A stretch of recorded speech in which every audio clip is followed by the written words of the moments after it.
Welcome to the Supply Chain Lab, a podcast where we uncover the strategies and connections that drive business success. Today, we're diving into a relationship that's often overlooked but absolutely essential, the partnership between marketing and supply chain. In a world where customer expectations are soaring, aligning the promise of marketing with the delivery power of supply chain has become more critical than ever. What happens when these functions work together in harmony, and what's at stake when they don't? To help us unravel this fascinating and dynamic topic, we're joined by the brilliant Nosipho Mukabela, a true marketing guru. Nosipho brings a wealth of experience in crafting powerful strategies and connecting with customers and driving results. Get ready for an exciting conversation packed with insights and actionable takeaways. Thank you so much for joining us, Nosipho. Not a problem, only a pleasure. So before we start, I would like you to just introduce yourself to our guests, give us a bit about your background and how you landed in marketing. Okay, so my name is Nosipho Mukabela. I am a marketing manager at one of the beverages companies. And I've been in marketing for over 20 years. I have managed brands from fast-moving goods that are in food categories, beverages, including alcohol. I've also been in an activation side agency, so I guess you can say that marketing is what I've been born and bred to do for all these years. I've worked at companies like Unilever and Tiger and Diageo. How I got to be in marketing, I was recruited as a student many moons ago when I was at the University of Natal. That's what it was called then, which is now UKZN. And I just loved their proposition and the focus behind quality brands and actually seeing brands that I use on a daily life in a new light. So that's why I joined Unilever as an undergrad graduate, and I was there for 5 years. And since then, I've moved between FMCG brands and also retail brands. Okay. Well, that's quite exciting. I know you actually studied something different, which I think is quite interesting. I think you should just share how. Okay, I should share about that. Yeah.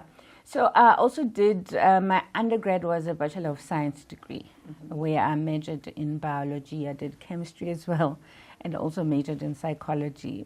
But then very quickly I found out that my degree was not cannot be commercialized. So what I did was, I just sat with the different people to understand what they're doing as postgrad. And after chatting to different people in law, in pharmaceuticals, in all kinds of areas, I got hooked to marketing. So that's when I did my postgrad in marketing at our Pietermaritzburg campus. Okay. Yeah, majoring in supply chain actually, and marketing studies. Okay. So I did that. That was another very long time ago. And then that's when Unilever recruited me as a graduate. Okay. Yeah. Okay, cool. Thanks for sharing, Nas. So from a marketing perspective, how do you view the role of supply chain in supporting some of your efforts in delivering on brand promises and meeting customer expectations? Yeah. So marketing is all about brand positioning. And the positioning is really the promise that you give a customer or a consumer. It could be a promise of service, it could be a promise of quality, it could be a promise of delivery at a certain time, but you are designing a product that you're going to position in a certain way. And a supply chain supports those efforts. It supports the objectives of the marketer. So for me, the supply chain is quite key in delivering that promise, from sourcing the kind of ingredients that you need, the pack material that you need, from planning to make sure that they meet the demand that is out there in the market, and all the way to the time where we deliver to the customer. So they're quite central in making the dream that is marketing happen. And it could be anything. It could be you can have a slogan that speaks about nothing but fruit. Someone needs to source that fruit. Someone needs to produce that fruit and plan for that fruit to be there at the right time. Unless that happens, then you have a risk of losing the trust with your customer, because your supply chain management hasn't delivered, hasn't helped you deliver on that promise. So for me, they're quite central in delivering in delivering the dream that I have as a marketer, the objectives and the strategies that I've designed as a marketer. And in your experience, Nos, do you feel like most organizations, supply chain and marketing are aligned, or do you sometimes feel a little, I mean, I know as a supply chain person, marketing people are quite frustrating. Yeah. And that some of their timelines are... So what I've noticed in marketing is a combination of things. Is we brief in a dream, right? But then the timings, like you rightly say, are quite tight. So it's impossible. And that combined with the fact that you're still trying to drive profitability as a marketer. So you've got a script from the finance person that says your margin needs to be this. So your supply chain person then needs to source whatever pack material you need. And half the time it can be outside the country. And those timelines you can times by 3 in terms of the waiting time and also for you to receive the samples and all these things. So that's where I find often as marketers, we are there to create demand, and we tend to come from an area where we're pushing to drive that demand, to drive that profitability, but we're also, we rarely compromise on timelines. So it's always like short timelines, which affects the planning and the quality of the output. Yeah. Okay, and I think one thing that we should probably move into is how your function is the closest to the customer. So obviously you understand what the customer wants, how they expect delivery, etc. So you actually have a lot of data which gives you valuable insights into how you need to influence your offering and what kind of service levels your customers require. How do you see these insights being utilized effectively, not just in marketing, but also showing them throughout the business with the relevant departments such as supply chain? So as a critical part of marketing is the insights, the insights team. And what the insights team does, it gives you opportunities to interact with the market, for you to understand trends, for you to uncover observations, because sometimes an observation can become an insight. You know, it's hot at the moment. I'll use an example. It's very hot at the moment, and we've got heat waves. And what that does is that people tend to consume beverages on the go versus more at home. Then that's the general norm. People consume more at home than on the go. But with the heat, that's a trend that's happening, right? And so you need to start thinking about when they consume on the go, what does it look like? What kind of pack sizes are they looking at? And what's the price range can they afford during that time when they're on the go? And actually, if I wanted to distribute these pack sizes, do I have a fridge? Do I rent a fridge? Where do I find them? Where do they find my product so that they can interact with the product? So insights are quite key, and they shouldn't just be for marketers only. So as early as possible, I try to bring in the supply chain team to our market visits, for example, to our consumer research, so that sometimes they can help you uncover things that you didn't even notice when the interaction was happening.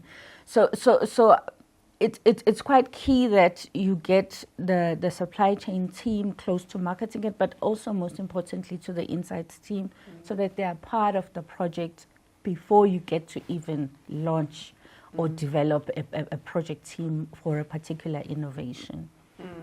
I mean, I think one of the big things that we're seeing now, especially with like influencer marketing, how when you make use of influencers, I think you can try to predict what the demand will then become, but sometimes the demand is way more than what a company can react as. I don't know if you have any examples of that happening in the spaces that you've worked, and how you think businesses can better manage The demand. Demand in those kinds of situations? So I'll just use an example. So it's speaking about insights. So with the heat, I'm going to use a different example, but looking at the heat, I've worked in a category where it was a foods category, a cooking ingredient that that can be a replacement for tomato. I didn't know at the time that people can use it that way. But the brand was not growing, and we needed to find out exactly what can we unlock within the existing, just to drive growth in terms of innovation. And looking at the numbers, out of 15 variants that I had on the list, one of them, out of 15, one of them was responsible for 40% of the profitability of that brand. And when I looked at the numbers, then I started speaking to the sales team on the ground. What's happening? Like, why is the demand that way? And usually when we produce, the demand, it all goes in that region. It so happened that the region was the northern parts of the country, which was Limpopo, Northwest, and a bit of Gauteng, but mostly the really hot areas of South Africa, where people are using the ingredient as a replacement for tomato to make their food last longer so that it doesn't spoil overnight. So yeah, but it didn't take a supply chain person it just took a diagnosis where marketing took a step back and to understand what the trend was, so that we can explain the out of stocks in the other areas, and also why is there such a large skew of one variant to that side. And the project that came out of that was, instead of using like small packets that are like 200 grams for the ingredient, we used a box. There was 450 as an innovation solution for that. And what that did was that it elevated the availability of the smaller packs for the rest of the region. And then the bigger pack was concentrated in the upper parts of the country. But I see now it's widespread in South Africa, which means that they've been able to meet the demand everywhere else and not just in that area. So it's sometimes an observation when you go out in the market, but it comes internally when you just do a diagnostic how the brand is performing in which regions, and you use the internal power, speak to the sales team to find out, to help you unlock any trends or any opportunities that need to be identified. And I mean, you mentioned that you've worked in FMCG, where the products are obviously fast moving. How important is it for the supply chain to be agile and responsive to the various campaigns and promotions that you drive in marketing? Yeah, so it's very important. I'm currently in the beverages business, right? And with some of the packaging that we use within beverages, you find that the supplier can only run in certain times of the year. So they can maybe run in the first quarter, second quarter, like 4 times a year, because you're not the only supplier that's looking for like a plastic bottle, as an example. So to manage the demand around the country, they have specific slots for each company and each brand. So what I found was not useful was that if you want to launch an innovation, for example, you have to wait for an open window. And sometimes the window doesn't work for the season.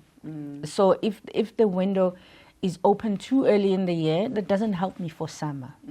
So what our supply chain teams within the beverages business, they've done really well. They've negotiated for extra slots of production and using the power of volume that we're bringing in as a company, as a total company, and just not one brand. So I see supply chain as not only negotiating prices for me or negotiating lead times, but they're also facilitating business development for me. They are facilitating Tamia's launch, but also opening up with and finding opportunities with the suppliers, allowing them to be flexible and agile. So that we can deliver business results, and sometimes the it's not only about getting the suppliers to be flexible, but it's also getting the different depots. Let's say we've got a number of depots around the country. We get different depots working together, because at times I run a promotion and I run out quicker in Gauteng versus Western Cape. And the depot in the Western Cape needs to be able to respond quickly and send trucks to meet the demand that's been created in Gauteng. So that happens a lot, and it's quite key to work closely with the supply chain team and the planners to say that I've got a promotion coming up, I'm seeing numbers spike, what can be done to move those trucks back to Gauteng as an example. So it's constant communication and checking in weekly and in different times of the month, just to make sure that you stay connected and you can affect planning accordingly. Yeah. And what are some of the challenges you face when it comes to coordination, especially with new innovations? Because I'm guessing you also you can't really predict the demand. You're kind of guessing, and you're hoping it's going to perform like something you have that's similar. How do you kind of manage those coordination issues so to ensure that you overcome them and you're able to launch on time? Yeah. I'll use an example where I've changed packaging recently for a juices brand, and that involves planning not only with the outside suppliers but with the internal team, the planners, because you've got different planners. You've got your planner that would look at the carton, and the planner that would look at the outer corrugates, at the shrink, etc., etc. So what we have for situations like that, we look at current demand. Unfortunately, that's the only history you have, and past demand from the previous year, and you use that to plan. So you plan according to what's sitting in the demand, but then you also you need to have a meeting with the supply chain team so that you understand, like, for example, one of the cartons, let's say it comes from China, and maybe the launch is planned for April. I'm using an example. But you have a local supplier that can help you develop launch volumes while you're setting up the outside the country supplier. So what can happen is you need to have people that have got good relationships like that, that can unlock things like that for you to meet your timelines. But also they have local and also global suppliers that they can use to help you meet your launch timelines and within the price range and the profitability that you've targeted. So with the packaging launch, we have the run-out meetings, so where we meet with the planners bi-weekly, where we discuss how we're looking, when are you running out of stock, do you think you need to replenish before we get the new packaging to come in. So it's constant communication with them, especially on a project like that. And also just making sure that you've got enough of your current to overlap with the new when it does come, maybe 3 months down the line when you've planned it. So it's just communication and constant checking in. And people walking the floor as well to check what packaging is on the floor and what packaging is sitting in the storerooms. Because sometimes the system doesn't pick up what's sitting on the floor. That packaging has been written off as something that's going onto production. And if it doesn't, it's still sitting there, it's still there, it's still a cost to the company. So it's just constant communication and just leadership from all ends, really. So I know a big thing now in supply chain is sustainability and going green. Yeah. I remember when I worked in the oil and gas sector, the European market wanted to move to jerry cans because jerry cans were more sustainable in that you could reuse that kind of packaging. Yeah. However, marketing was like our customers will not accept. They're not looking for that. They're not interested in jerry cans. So I just want to understand, how is marketing thinking about sustainability? Is it something that has become quite important, or is it mainly driven by what customers want and whether customers are willing to accept a more sustainable, product? I find that more and more companies are driving sustainability hard. Like Pepsi has got like a Pepsi Plus agenda that drives sustainability and just being responsible in the way we do business. And speaking of Pepsi, Lipton has just launched a 100% recyclable PET for their bottles. You know, the government has got a certain prescription that you have to be at 10%, and it keeps growing, and they'll keep increasing it. But here's one brand that has launched on 100% recyclable plastic, and globally as well, the brand has got what they call a tethered cap, which so that allows you, it stays on the packaging when you open it. It allows you to recycle the whole packaging as one unit instead of separating it. So there is a level of consciousness that is driven internally, just for us to do responsible business. But consumers are also asking for it. You know, that they want brands that are showing that they're responsible for the environment. If you talk about Lipton as an example, Lipton is positioned as a better for you proposition. It's low in kilojoule, which is good for you, but it also has a sugar-free range, right? So you can't be doing those things halfway. You need to fully commit, which is why we've got the 100% recyclable PET. So it's getting there slowly for brands, but we're starting to see a combination of companies that want to do business responsibly, and there's brands that are already pioneers in the space, like I've just mentioned. So I don't think it's just from a consumer point of view because they want us to take care of the environment and reduce the carbon footprint, but it's something that companies are taking seriously as well. Yeah. Okay. Well, it's good to hear that.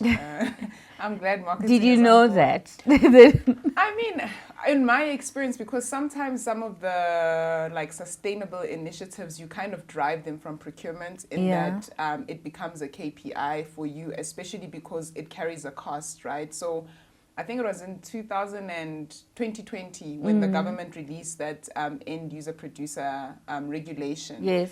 It carries a particular cost that a lot of businesses were not, they didn't budget for. So you had given an estimate to the business to say this is how much they're going to spend on a plastic bottle. And now when this regulation kicked in, it added 50 cents and in FMCG, every cent is important. And so when driving it from procurement to say, oh guys, this tax kind of came in, we need to consider different plastic bottles.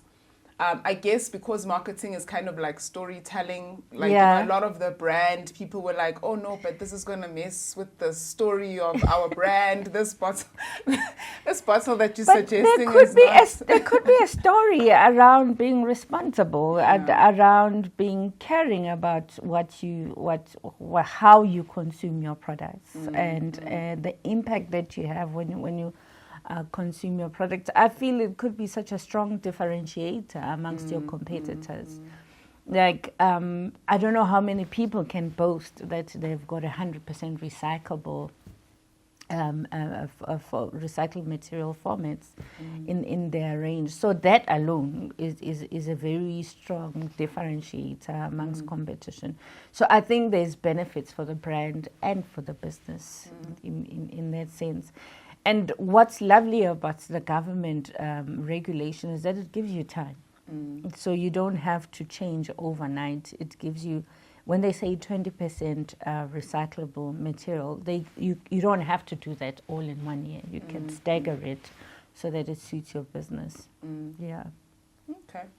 I mean, I'm happy to hear that. And I guess it differs from business to business. Like I found FMCG is a lot more forward thinking and more willing to make those changes. Versus, I don't know, maybe in more heavily regulated industries like oil and gas, because they already have a target for how they get rid of their product because of how detrimental it is to the environment. So they focus more on that kind of waste versus packaging waste, because for them it's we're spending so much money already on that. We're not trying to now do 100% recycle. It's not that they don't want to do it, but it's on a list of priorities. It's not the top priority, but it's good to know that it's something that is that businesses are thinking about? No, definitely. The business is growing in that area, and I see it, especially at Pepsi. Yeah. And then technology, Naz, how have you seen technology transforming both marketing and supply chain, both functions? And how do you see the use of digital tools such as AI and analytics helping to bridge the gap between these two fields? Yeah. So the most fascinating thing for me has been the use of AI in packaging design. And just graphically, and also being able to brief in a different format that didn't exist before, where you don't have, I grew up at a time where in marketing you have to brief that supplier for a format to come up with drawings, and they have to go through molds and design molds for you to get a prototype. And then you have to brief that supplier to do your graphics. And so now I find that you don't have to rely on those two suppliers to initiate the conversation in terms of prototype of what you think you can do. You can just enter it on an AI, and the AI spits out designs, and then you can use that to kickstart projects and to kickstart conversations. So I think that has eliminated a lot of time. Eliminated a lot of time that would have been otherwise spent on just the ideation phase to kickstart a project. So I'm excited about it, but I'm also weary of it, because then things like trademarks come into play, like who owns that design? Can you buy that design? And if it's that easy to design something online, can someone just take it and infringe on that trademark? So I guess it's just being old school, just worrying about things like that. But I feel there is a place. There's definitely a place for it, just to reduce time, and also I find the introduction of technology between the two, the supply chain, I find it so inspiring. It can unlock a whole lot of things between supply chain and marketing, not just time. Yeah. I mean, I completely agree, because I feel like there's a lot of data that kind of sits in a CRM or in the systems that you use within marketing. And there's also a lot of data that marketing could also use that kind of sits in the SAP and the supply chain system. So I'm excited to see what technologies come up that kind of can consolidate this data and kind of tell the story of the business, of from end to end, from when you developed a particular product. That would be amazing, to how it launched, what happened in the factories, what are some of the challenges, how were those challenges overcome, until it gets to the customer, And I think now with also sustainability, you'll also be able to track the journey of that plastic bottle that's 100% recyclable. Did customers dispose of that product responsibly? Yeah. What do you need to add to your marketing message to inspire, customers to dispose of things in a better way? That's certainly one way to use it. I never thought of that. I mean, just doing that kind of work where you're looking at a post-launch monitor or a post-launch evaluation to see the impact and the challenges that were faced. But you have to speak to that department to give you that information in that format from that department. And it can take up to 3 months just to gather that information. And but there's still things that are missing. Yeah. So there's definitely an opportunity there. Yeah. And do you think when you think about marketing and supply chain, do you feel like these roles will one day come together, or do you think it's important for them to always kind of stay apart? I really think it's important that they stay apart. So as much as marketing tends to coordinate efforts. So this is efforts of everyone from product development, from supply chain, outside suppliers, that do all of your packaging or all of your distribution, they tend to lead and inspire, and they are responsible for the assets that drive profitability for the business. That's marketing. And they are there to lead because they feel it passionately. They see, you look at the business holistically. You don't just think about what the ad would look like or what the packaging should look like, but you need to be designing assets that are delivering business objectives for growth. So it's important that you have those people remain inspired, remain at the forefront of the innovation, driving the conversation, spotting the insights and the market trends. And then you have people that have got experience in connecting marketers to the right people in the market,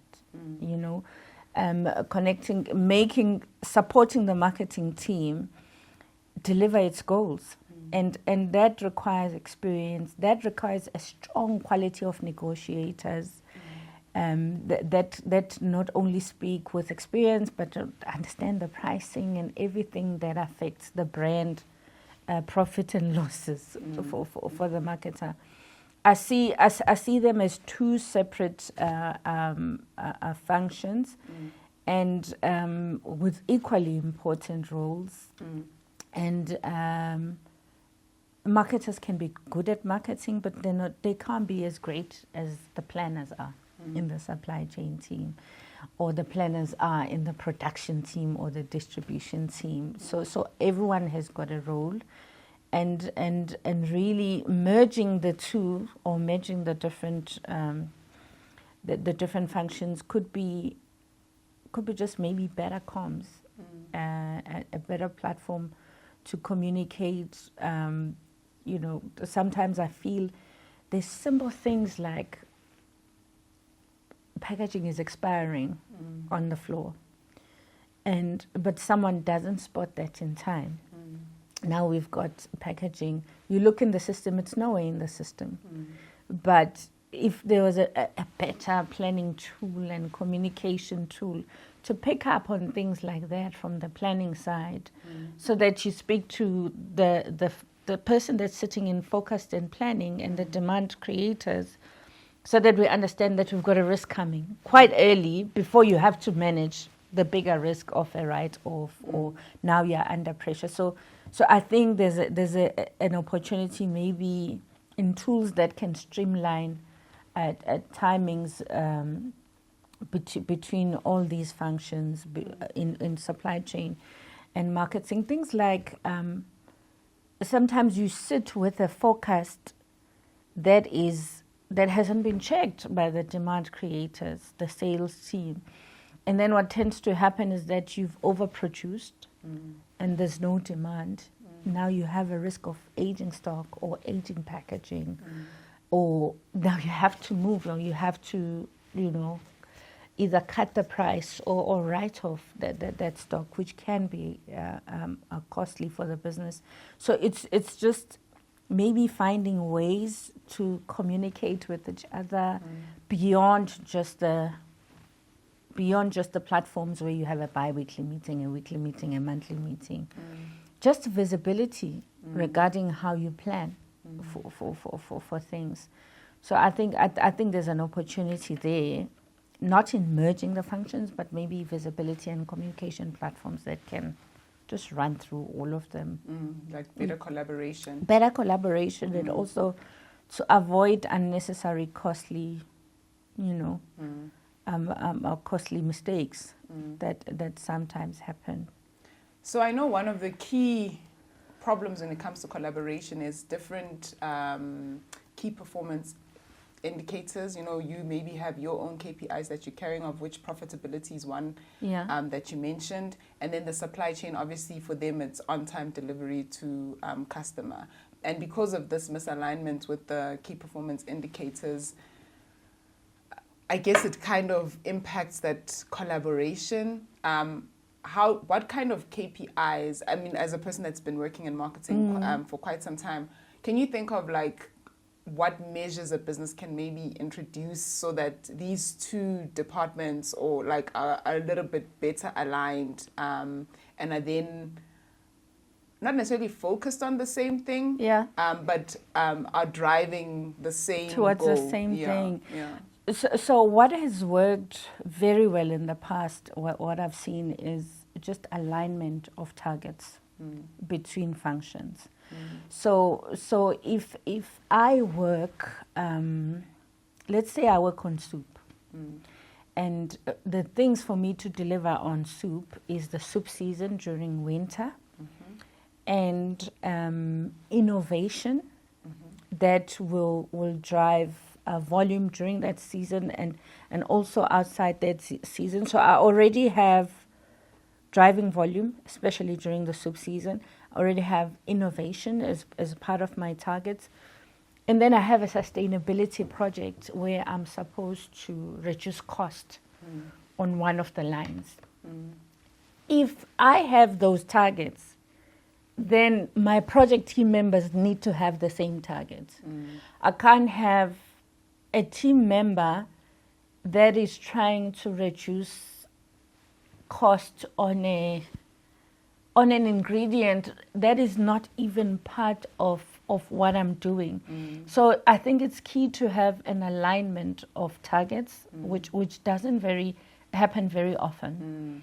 So you say sometimes supply chain focuses on time or on cost savings. But when you look at those cost savings, they have got nothing to do with what I'm driving. Yeah. And when we meet for project updates, there's very little updates on what is on my agenda, but more of what they are driving as a business. So what's key, what's worked really well in my career is targets that are aligned right across the business so that you're driving the same thing. Yeah, I mean, I completely agree. I think SAB did this quite well in that everybody kind of owned a section of I think it's an income statement, like as procurement, your job is cost of sales, so ensuring that you keep the cost for the business as low as possible. Yeah. So in your sourcing activity, when looking at innovation, like in packaging, thinking about like down gauging the thickness of bottles or down gauging the caps, where you're not necessarily changing the bottle, but you're just making it slightly thinner, which is also, I think, from a sustainability perspective, it also drives sustainability. So there's innovations like that, or trying to convince marketing to standardize some of the packaging, especially in the, like I like the example that you said, there's certain products that maybe like there's a split, like 45% is on a particular pack size or a particular type of brand. Like just maybe convincing them that maybe this pack size, because it's also not that profitable for the business, can we not rather standardize it across, just to then reduce the number of line changes and things like that. So I think in some organizations they do have that alignment. I mean, it's not a perfect alignment because there'll still be those. There'll still be their own projects. Yeah, but I know you use the example of SAP. Unilever was very good at that as well. Just making sure that the objectives are aligned. You don't want someone working on a new spout for something and you haven't briefed that in. Yeah. And it's not important for you to deliver in that quarter or that year. Yeah. So it's very important for... I know marketers are seen as dreamers, these colorful characters. They just want to make big things that are not business sense based, but marketing is there to drive the business needs. And if there's no alignment behind what they have as targets versus everyone else, then the efforts are diluted, and you see it in the output, in the numbers. So just around that, Nos, I know customer engagement and brand loyalty, I think, are your main KPIs as like a marketing person. What then do you think, if you look at those two performance metrics, what should the supply chain performance be measured on to align kind of to like delivering to the customer? So it's the loyalty and it's brand loyalty and customer engagement. Ah, okay. So as a marketer, I read customer engagement as just something to keep people interested in talking about your brand, and you've got great awareness and market presence. That there's no confusion about who you are, and usually you would have a high market share when you own that position, and that takes a brand that can evolve with the time, and evolving with the changing times. I spoke about, there's heat waves, people are on the move, they're drinking on the go, they're looking for cold availability, and probably more affordable than your big pack size that is maybe 500 milliliters. Can you do like a 200 ml that can be like easily accessible wherever it's distributed? So I think supply chain helps in that way. Sometimes you have to have your supply chain lead by traveling globally to spot the trends in packaging, to spot the trends in distribution, to come back and say, I found this size fridge that can sit on a counter somewhere, whether it's at a spaza or it's at just for convenience for the customer to quickly buy and to stay loyal to the brand, because they can find you and see you everywhere.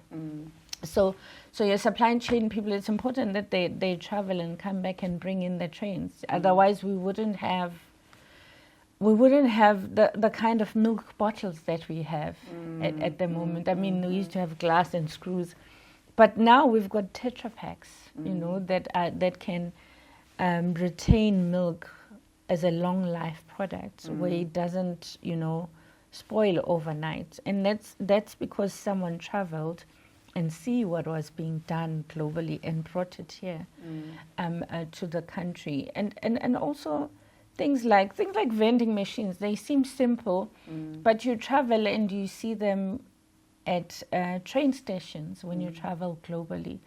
And that's someone that someone realized that people want to consume on the go. And that allows you opportunities to brand that cooler, that vending machine at that station.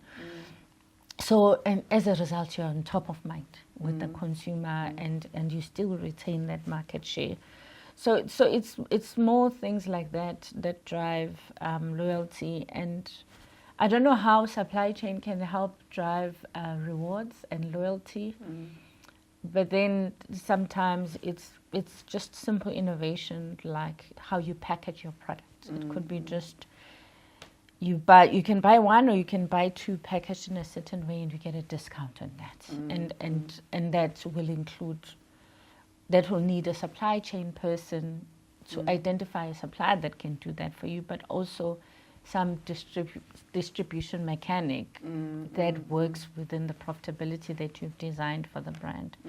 So there's plenty of opportunities, and I think I speak about the brand needs to evolve and adapt, but then also you need to have people behind supply chain and marketing that are well-traveled, that stay close to the trends, that observe consumers and say, when a consumer is taking out the milk, why do they keep shaking the packet? Why do they do that? And it's because they feel that there's still their money in that packet. Not all the product is every drop counts. And why do they do that? It just means that there's an opportunity with the packet. Maybe it needs to be improved somehow. So, sometimes it's just observing things like that, and it gives you insights, and then you design a solution for the consumer, and the consumer just thinks, wow, only these people understand me, and they get me.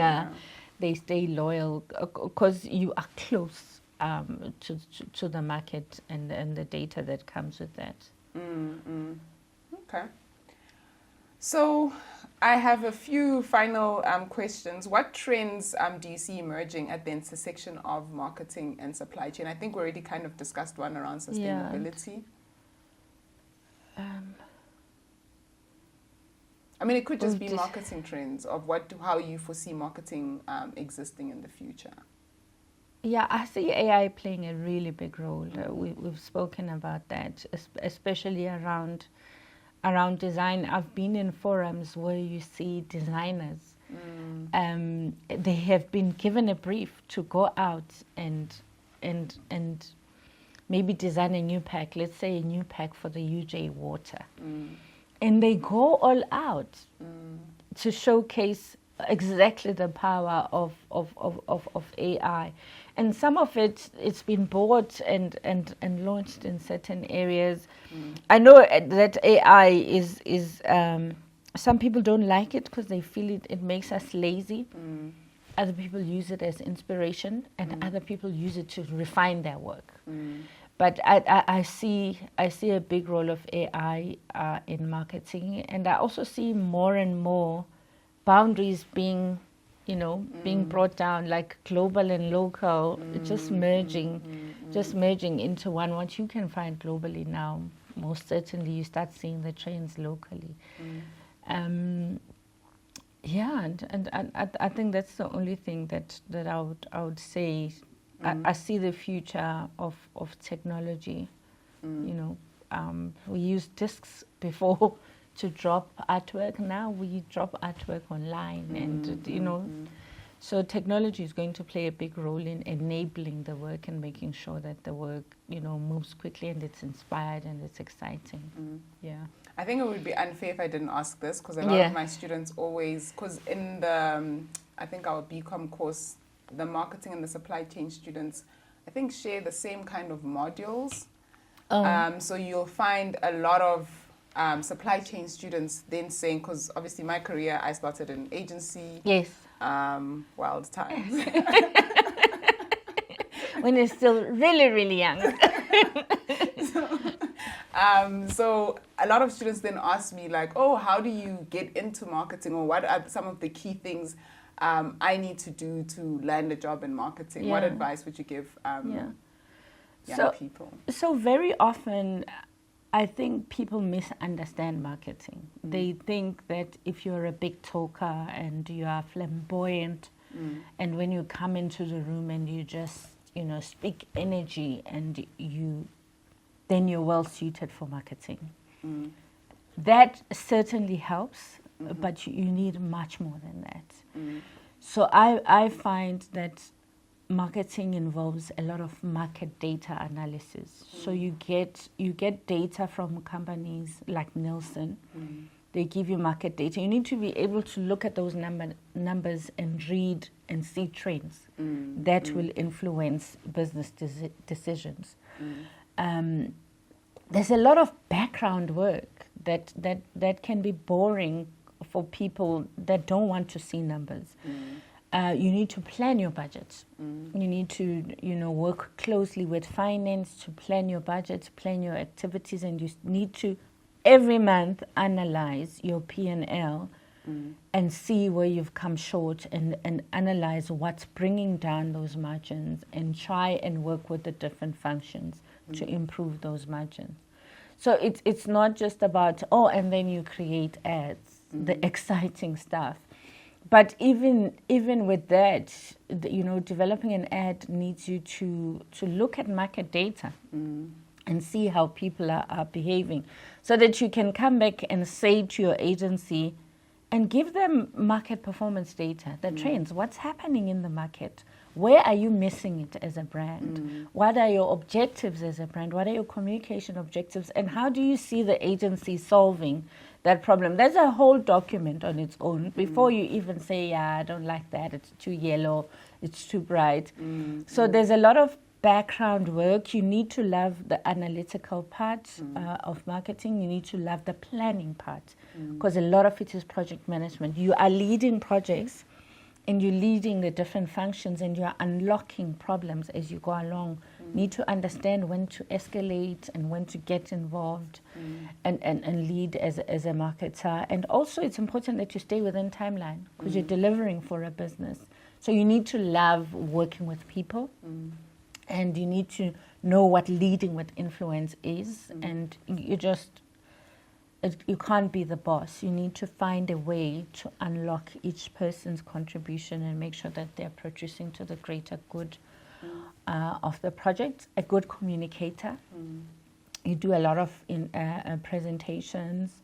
Sometimes you have to inspire sales. You have to inspire internally to get buy-in into your into your project. So it's a balance between the inspiration and the thinking part. Yeah. So you need to provide the inspirational side and some thought leadership because you are in that role.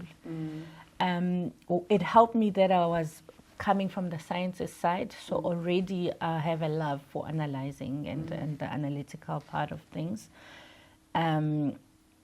So you know, you need to find a vibe that works for you, but it's very much an analytical role and a communication role and the leading role of others.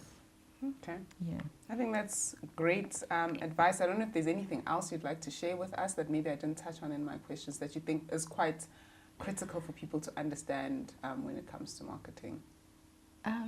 Yeah, I think we covered everything, and yeah, just as a marketer, you need to read like you're a business person. It's not just about understanding your world and just the influencers. It's about understanding your competitors, how they're performing and how it's affecting your brand, and also just I spoke about observations and insights and how they affect your world. When they say the rand has moved, how does that affect your supply chain decisions? As an example, then you become a well-rounded marketer that doesn't only create amazing ads, but you create ads that are relevant, that are going to deliver the business results. Okay. Thank you so much, Nasi, for your time. Really appreciate you joining us. I enjoyed it. You made me talk more than I thought I would. Thank you. Thank you.